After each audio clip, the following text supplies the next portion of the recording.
In front of me is TCL 501 and today I would like to show you how you can add audio or video file to text message. Begin by opening Messages app and selecting or creating a chat. Then firstly, to add an audio file, hold this microphone at the bottom right corner and start recording. If you wish to discard it, slide to the left. If you wish to add it, just let go when you're ready.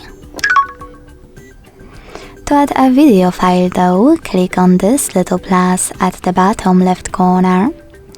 Click on your video here if it's recent, and if it's not, select this little photo icon on the left.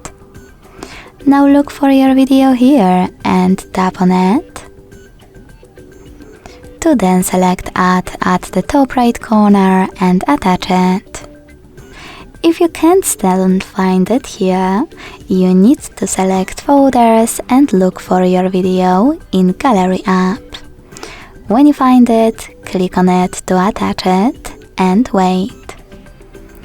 Thanks so much for watching. If you enjoyed this video, leave a like, comment and subscribe. Bye!